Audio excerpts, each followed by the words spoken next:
Ça fait longtemps et oui, I'm sorry. Mais bon, je reviens pour une nouvelle vidéo sur les pervers narcissiques en amour. Et il y a aussi, du coup, dans ma catégorie, les pervers narcissiques violents. Si certaines personnes se reconnaissent, c'est que je ne fais pas si mal ma description. Voilà. Alors oui, messieurs, dames, si vous êtes face à un pervers narcissique, c'est que vous aussi, vous faites partie de ce triangle de Karpman et vous faites partie des pervers narcissiques. Alors oui, ça ne fait pas plaisir de s'entendre dire que l'on est soi-même un pervers narcissique alors que l'on fréquente un pervers narcissique, mais pourtant, c'est le cas. Je vous invite à suivre ma vidéo que j'ai fait précédemment. J'expliquais le triangle de Karpman. Donc il y avait dans ce triangle 3 personnages, la victime, le sauveur, le persécuteur. Et quand on est dans un triangle de Karpman, on est souvent soit l'un, soit l'autre, etc. Une boucle. Mais ce qui est marrant, on va dire ça comme ça, c'est que on peut être un pervers narcissique. Par exemple, on est une victime dans une relation. On clôt la relation pour X raison. On est dans une nouvelle relation et on se rend compte qu'on a le dessus, qu'on devient le persécuteur de la relation. Et ben voilà, vous faites toujours partie de ce triangle de Karpman. C'est pas parce que vous finissez une relation avec un pervers narcissique que vous n'êtes plus dans cette phase de pervers narcissique. Bon, ça fait pas plaisir, hein, mais bon, it's alive. Si on ne se rend pas compte de qui nous sommes, si vous pensez que cette personne avec qui vous êtes, qui est un pervers narcissique, vous aime, ce n'est pas possible. Ces pervers narcissiques n'ont aucune empathie, aucune émotion. Ils vous font croire que, mais c'est faux. Le but d'un pervers narcissique, c'est de vous pomper votre énergie, vos ressources, qu'elles soient dans votre personnalité, votre argent et même sur tout ce que vous avez. C'est-à-dire, par exemple, vous avez un appartement, il vient squatter chez vous et en plus, il se permet l'audace de dire qu'il est dans une colocation et qu'alors il ne paye rien du tout. C'est un parasite squatteur, pervers narcissique. Voilà ce que c'est. Pour lui ou elle, tout lui est dû et lui appartient. C'est comme s'il y avait une relation de dominé-dominant. Ce qui peut être d'ailleurs très plaisant dans un sens parce que quand on est tout le temps drivé ou qu'on drive la personne, on peut se sentir comme un contrôle. Mais il faut pas confondre contrôle et perversion. C'est pas pareil. Alors, si vous attirez ce genre de personne, c'est donc que vous êtes aussi en déséquilibre. Et il faut aller voir quelqu'un pour qu'il vous aide à comprendre pourquoi vous êtes dans une autodestruction et vous vous faites du mal avec ce genre de personnage. Je ne juge personne, hein. Oh là là, moi j'ai eu un gros pervers narcissique de bâtard et en plus violent, donc je suis là juste pour vous expliquer. Et quand je m'en suis rendu compte de tout ce que je suis en train de vous dire, je vous avoue, je me suis pris une claque dans la gueule, hein, parce que je pensais que j'étais pas du tout comme ça. Mais j'ai compris qu'en étant une victime, je suis aussi dans cette perversion narcissique et je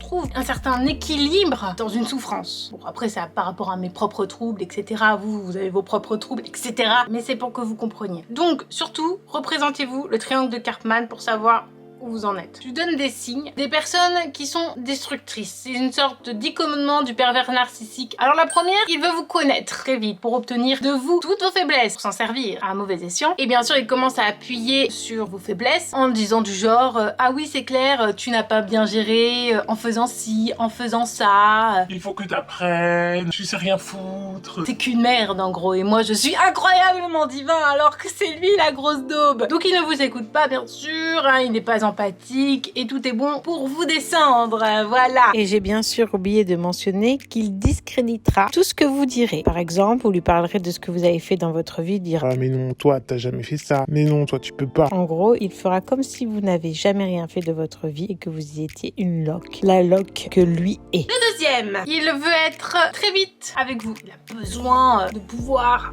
bien englober sa victime, donc pour ça il s'installe chez vous, hein. Il vous fait croire que vous êtes dans une sorte de colocation parce qu'il veut pas trop vous se mettre en couple avec vous, parce que vous comprenez, il veut bien coucher avec vous, vous dire qu'il vous aime bien, etc., etc., mais il veut sa liberté, et pour ça il essaie de vous faire croire que vous serez peut-être un jour en couple, alors que non, il veut juste profiter de chez vous, tout simplement, et se mettre à l'aise. Surtout ne lui dites pas de se mettre à l'aise, hein, c'est une mauvaise idée. Donc il veut aller très très vite, il s'installe chez vous, il n'a pas besoin de prendre son temps, car il sait très bien ce qu'il veut faire de son temps avec vous. Troisièmement, il fait la personne qui a subi tellement de choses dans sa vie que c'est normal qu'il saute ainsi. On va parler des substances parce que moi, bon, généralement les pervers narcissiques étaient assez alcoolisés, voire drogués. Il va appuyer dessus en disant donc qu'il a besoin de ça pour aller mieux parce que sa vie est vraiment à chier. Je comprends. Oh non, en fait, il y a d'autres façons d'aller mieux, hein. Moi j'ai quand même eu une sacrée vie de merde et pourtant je suis très heureuse de ma vie. Et avec plaisir, je referai cette vie de merde. Et j'en vois bien déjà qui vont dire ah non mais tu comprends, il y en a ils sont pas aussi forts que toi. Non non non, ça n'a rien à voir avec une question de force ou de faiblesse, c'est que juste la personne a envie de détruire sa vie et de détruire la vôtre. Il n'y a pas à se poser plus de questions. Alors qu'il pourrait très bien aller voir quelqu'un pour parler, un psychothérapeute par exemple, pour aller sur la voie de la guérison. Mais non, c'est pas son but, hein. Donc il vous donnera les prétextes pour ne pas y aller. J'en viens ici surtout pour que vous acceptiez ses vices et ses sévices. Parce que oui, pour lui, si vous allez voir quelqu'un, si vous vous entourez, vous avez des amis, c'est pas bon pour lui. Ils vont comprendre, les amis, que c'est un parasite et ils vont essayer de vous montrer la vérité. Et vous n'allez pas vouloir parce que vous allez croire que vous êtes amoureuse de ce type ou de cette meuf, alors que pas du tout. En fait, après, il va vous révulser. Vous allez avoir limite envie de vomir. Moi, dès que je vois un type comme j'ai vraiment la nausée. Des fois, j'ai le vomi qui revient quand même. Vous allez voir à quel point ça va vous dégoûter. 4, c'est important, il fait genre qu'il se confie à vous, que vous êtes une personne à qui il peut dire des choses que les autres, il ne peut pas leur dire. Mais ça, c'est faux. Avec toutes les relations qu'il a eues, il a dit exactement la même chose. Oui, effectivement, il y a marqué bouffonne sur votre front. Le plus important pour lui, c'est de trouver une personne aussi qui soit empathique, qui soit dans le non-jugement. Donc ça peut être tous les empathes, les hypersensibles. Alors ça, vous allez y avoir droit, hein, les gars. Si vous n'arrivez pas à gérer autour de vous, faites attention, parce que vraiment ça, ce genre d'infecte personne, il s'insinue là où il peut. Et alors avec vous, c'est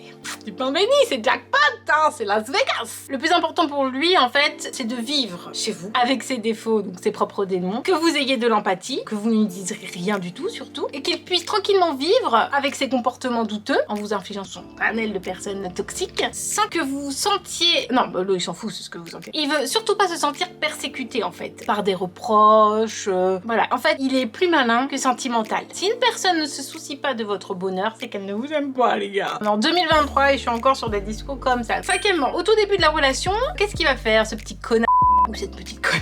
Il montrera une facette de lui qui n'est pas, bien sûr, hein, il vous fera croire qu'il est très prévenant, qu'il est très gentil, qu'il est dévoué à ses amis, que ses amis sont là pour compter sur lui. Et puis vous apprendrez qu'autour de lui, finalement, ses amis, tous les 6 mois, ils sont renouvelés. Parce que au bout d'un moment, les gens voient son comportement, même s'ils sont aussi bizarres que lui. Hein. Moi, une fois, il m'a dit, qu'est-ce qu'il m'a sorti? Tes amis te connaissent pas si bien.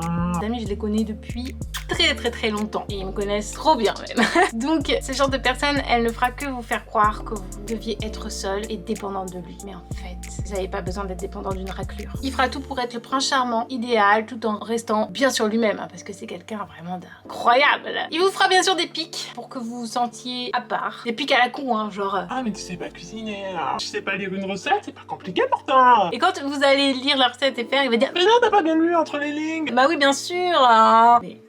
Je parle de mon histoire personnelle. Mais bon, je pense qu'à mon avis, ce n'est pas arrivé qu'à moi. Hein. Alors, vous aurez donc aussi droit à des bisous et des câlins. Et du jour au lendemain, il va arrêter de faire ça. C'est-à-dire qu'il va mettre une certaine distance pour que vous réfléchissiez à pourquoi ce connard est malin quand même. Et cette distance va faire que vous allez avoir une sorte d'addiction. Vous allez sécréter dans votre corps un manque. C'est con, hein, mais c'est vraiment chimique. Hein. Et il va jouer là-dessus. Donc, si vous êtes des dépendants affectifs, les gars, vous êtes foutus. Sauf si vous faites une thérapie sur vous-même pour devenir quelqu'un de plus dépendant affectivement. Donc, il jouera le chaud et le froid pour que vous soyez dans sa coupe. Les gars, j'ai essayé de comprendre. Il n'y a rien à comprendre en fait. C'est un esprit tordu. Le 6, n'importe quoi. 6. Il n'a aucun scrupule. Et il te fera croire que c'est de ta faute s'il te trompe. Parce que oui, vous n'êtes pas ensemble, mais vous êtes quand même ensemble. Toi, tu n'as pas le droit d'aller voir ailleurs, même s'il te fait croire que si. Il te tombera dessus. Moi, il m'a fait des scandales. Je parle aux gens, je suis très sociable. Je ne drague absolument personne parce que personne ne me plaît. Bref, et le mec m'a quand même sous-tendu que je draguais ses copains. Non mais... on est dans une spirale infernale. Hein. Donc bref, il vous fera croire que lui, il a le droit hein, de vous tromper parce que vous n'êtes pas assez gentil, vous n'êtes pas assez tactile avec lui, vous n'êtes pas un assez bon coup. Il perd son temps, quoi. Il a envie de fun, quelque chose de plus attrayant, mais il reste avec vous hein, parce que vous êtes quand même quelqu'un d'important. Hein.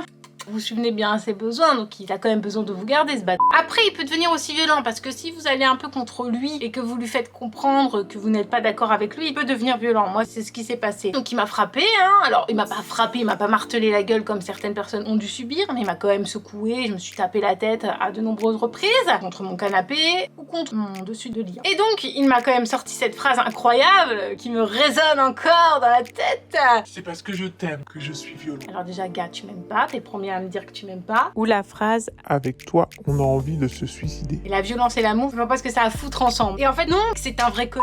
Donc si vous subissez ce genre de choses, les gars, prenez courage en vous. Faites attention parce que s'il est violent, on sait jamais, hein. Mais prenez vos clics et vos claques, ou alors prenez ses clics et ses claques et foutez-le dehors. 7. C'est pas terminé cette affaire. Il voudra que tu fasses ce qu'il désire. Eh ben oui, c'est vrai, j'ai oublié ça. Il veut aller à tel endroit, il faut que tu l'amènes parce que bah, lui, il peut pas y aller parce qu'il a pas de permis, hein, parce que c'est un dépendant. Et puis si tu peux pas, il faut que tu puisses, parce que sinon tu vas t'en prendre plein la gueule et que tu ne fais rien pour lui. Donc si tu as quelque chose à faire, c'est mort, arrête tout de suite de faire ce que tu as à faire, sois là pour lui, car c'est lui le plus important, hein, c'est lui qui importe. Donc tu devras devenir son chauffeur ambulant attitré. Neuvièmement, je peux pas faire 9, j'ai un problème à la main. Tu devras lui acheter son alcool, ses clopes, car tu te dois qu'il se sente bien avec toi et chez toi. Dixièmement, tu seras totalement à lui, et oui, tu n'auras pas d'envie, pas de travail, parce que tu ne pourras pas garder le travail avec tout ce qu'il te demande de faire et toutes ces exigences de merde. Tu seras donc sa chose comme un objet utile. Alors, petite entre parenthèses, je parle en petit ami, entre guillemets, mais ça peut être aussi des parents qui sont amenés à vivre ces choses-là avec leur enfant parasite. C'est un peu la même chose,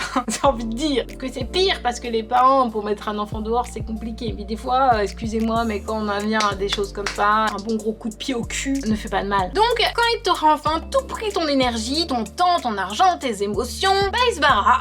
Il partira avec une autre qui sera toute fraîche, prête à l'emploi. Et il refera le même schéma, avec peut-être des petites différences quand même, hein, parce que on se recycle un petit peu, la nouveauté, voilà. Mais par contre, ah oui, il te gardera un peu sous le coude. On sait jamais, hein, au cas où qu'il ait une galère. Car oui, c'est un jusqu'au bout. Voilà, donc si la personne coche toutes ces cases, tous ces commandements du parfait pervers narcissique violent, eh bien, parce que cette personne ne vous aimera absolument jamais. Jamais, ça veut dire jamais. Hein. Et elle n'aura jamais d'émotion. Aucune. Aucune. Donc soyez votre priorité et pas la priorité d'un. Voilà, c'était mon point de vue du jour. Je voulais vous partager cette épreuve là, parce que moi, pour me sortir de ce guêpier, j'ai mis quelques mois, hein. Avant d'arriver à le jeter dehors, littéralement, j'ai quand même subi un avortement, des choses pas cool, hein. Et ce gars, il a quand même réussi à vouloir faire croire qu'il est resté avec moi jusqu'au bout pour m'aider, alors que c'est pas du tout pour rester avec moi. Et il m'a fait vivre pendant les 3 jours que j'ai passé très compliqués à l'IVG. Ce bâtard, il m'a empêché de dormir pendant 3 jours, alors qu'en plus j'avais attaqué un nouveau boulot parce qu'il fallait que je me sorte de cette merde financière dans laquelle il m'avait fourré ce bâtard.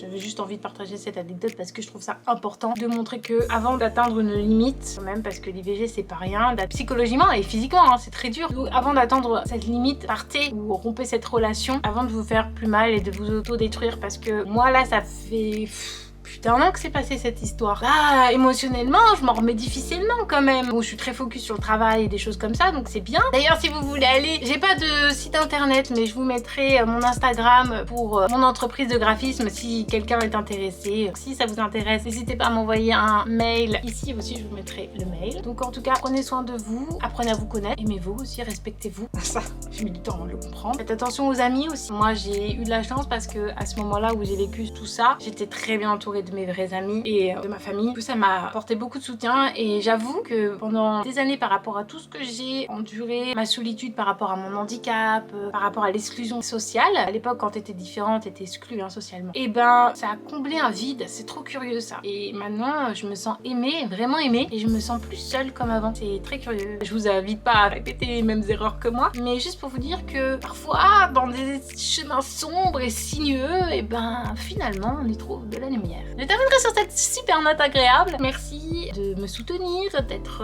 agréable, ça fait plaisir. Et puis je vous souhaite que du bonheur et de l'amour. Amour de soi, amour de tous, amour de nous. Bisous.